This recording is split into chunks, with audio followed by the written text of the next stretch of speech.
Con el permiso, presidente,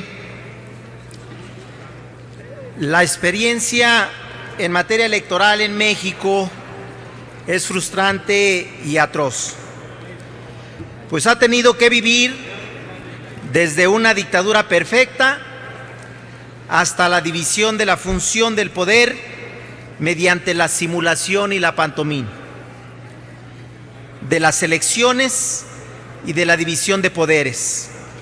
Por tal razón, el papel que tienen los magistrados del Tribunal Electoral del Poder Judicial de la Federación es de suma importancia para fortalecer la democracia en nuestro país. El funcionamiento de nuestro actual sistema electoral se ha basado en la encomienda a órganos especializados de la organización de los comicios y la resolución de las controversias que se susciten en materia electoral. El Tribunal Electoral es la máxima autoridad jurisdiccional en materia y órgano especializado del Poder Judicial de la Federación. Por tal razón, la designación de sus magistrados debiera entenderse como un asunto de Estado.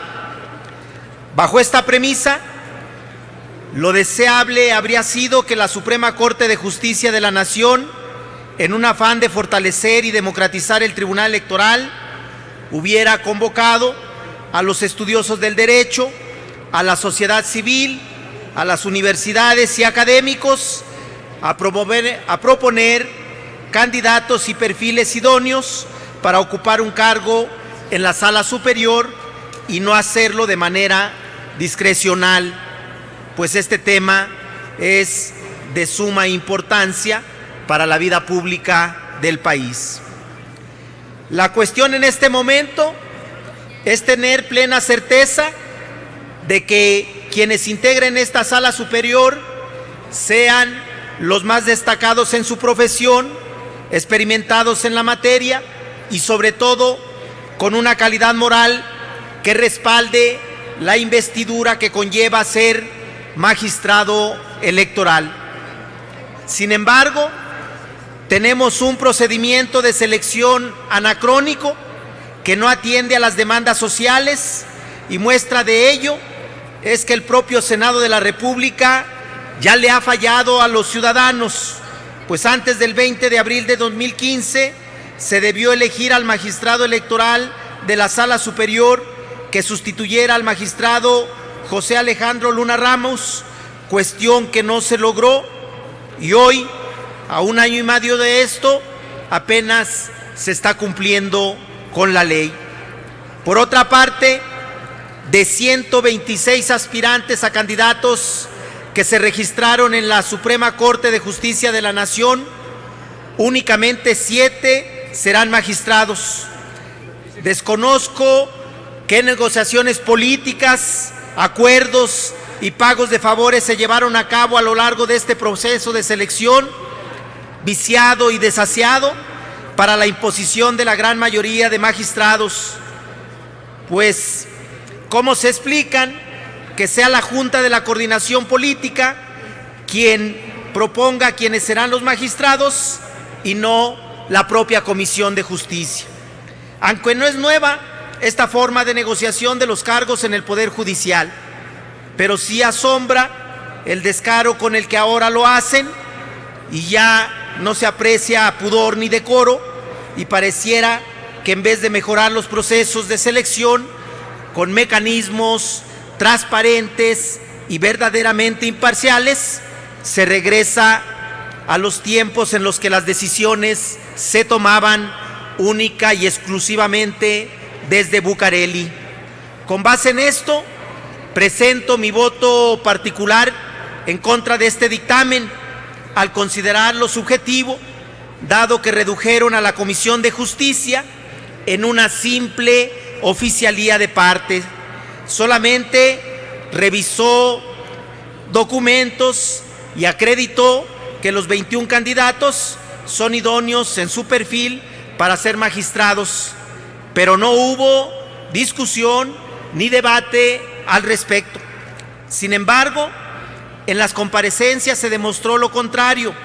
Hubo candidatos que no respondieron con claridad las preguntas que se les formularon y, peor aún, existen otros con claros vínculos partidistas, cuestiones que no fueron tomadas en cuenta. Desde que inició el proceso de selección de candidatos, que pasó por diversos filtros antes de llegar a las ternas conformadas para comparecer en este recinto legislativo, ya había cierta empatía e indicios de favoritismo. Así lo dieron a conocer varios medios de comunicación.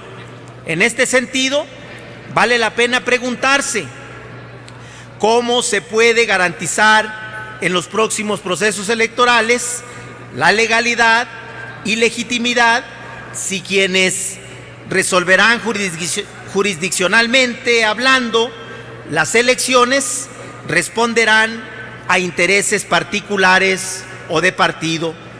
El dictamen que presenta la Comisión de Justicia sobre la elegibilidad de los candidatos para ocupar el cargo de magistrado de la Sala Superior del Tribunal Electoral del Poder Judicial de la Federación debió tomar en cuenta para la idoneidad de los candidatos que no tuvieran vínculos o compromisos con algún partido político, que no estén relacionados con los ministros de la Suprema Corte de Justicia de la Nación o con los magistrados de la Sala Superior que están por salir, que no tuvieran influencia de otros actores políticos, que los candidatos tuvieran una extensa experiencia en materia electoral. Lo anterior como requisitos mínimos.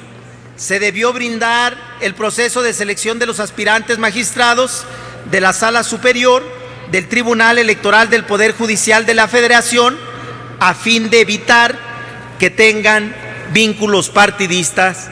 Es tarea imprescindible entender que para el fortalecimiento de nuestra democracia es mejor tener magistrados independientes e imparciales que legitimen los procesos electorales, o de lo contrario estaremos cayendo en una simulación y llevando a un descrédito mayor a las instituciones públicas.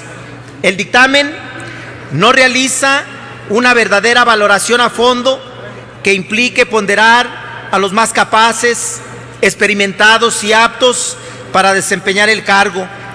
No basta con que la Suprema Corte de la Nación haya mandado las ternas y con eso dar por hecho que cumplen cabalmente con los requisitos.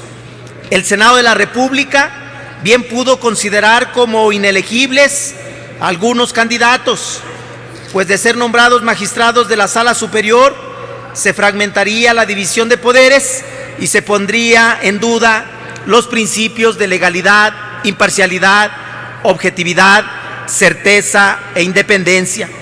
Esto debido a que unos tienen más un perfil político que de jurisconsulto. También se debe de reconocer que en las ternas aparecen magistrados electorales actualmente en funciones, exmagistrados electorales, secretarios proyectistas y funcionarios de la Sala Superior, quienes acreditaron conocimiento en la materia y experiencia jurisdiccional. Sin embargo, la mayor parte de los magistrados en funciones, así como quienes actualmente laboran en cargos administrativos en la Sala Superior, son apoyados por los actuales magistrados, quienes buscan, a través de sus recomendados, que haya continuidad en los cargos, designando a personas vinculadas directamente a ellos. Incluso hubo candidatos que solicitaron licencia a su cargo para poder cabildear su nombramiento sin ninguna preocupación. El dictamen únicamente acredita que todas y todos cumplen cabalmente con conocimientos en derecho electoral, aunque esto sea relativo y subjetivo. ¿Por qué? Termino, presidente. ¿Por qué se elegirían perfiles que claramente no tienen una amplia experiencia en justicia electoral? Y por el contrario, es evidente los vínculos que tienen con algunos partidos políticos. Se debe de llamar a la reflexión, pues los nuevos integrantes de la Sala Superior no tendrán tiempo de aprender los procesos venideros y en especial el del 2018. Exigen que los más calificados e imparciales atiendan con verdadera probidad el destino político del país. La Comisión de Justicia del Senado de la República debió asumir seriamente su papel, el cual es propio en una decisión trascendental en la vida democrática de todo un país. La Comisión no puede convertirse en un filtro efímero a través del cual solo se califique la procedencia de requisitos meramente administrativos. La revisión de papeleo denigra la verdadera función de uno de los órganos colegiados más importantes de esta Cámara. No es para menos el sentimiento de aflicción que como mexicano se genera al detectar la paradoja en la que vive este Senado, pues ha sido aquí el lugar del que han emanado los diferentes ordenamientos dirigidos a toda la sociedad, pero al mismo tiempo, contrario a toda proposición lógica, es aquí donde se violenta hasta el propio reglamento interno. Se pensaba como un absurdo la afirmación de que el proceso de selección de magistrados para la Sala Superior del Tribunal Electoral del Poder Judicial de la Federación ha estado viciado desde su arranque, una premisa que al día de hoy recobra fuerza y argumentos conforme avanza esta simulada calificación de personajes que en su mayoría están previamente impulsados no por sus méritos, sino por sus redituables relaciones de amistad.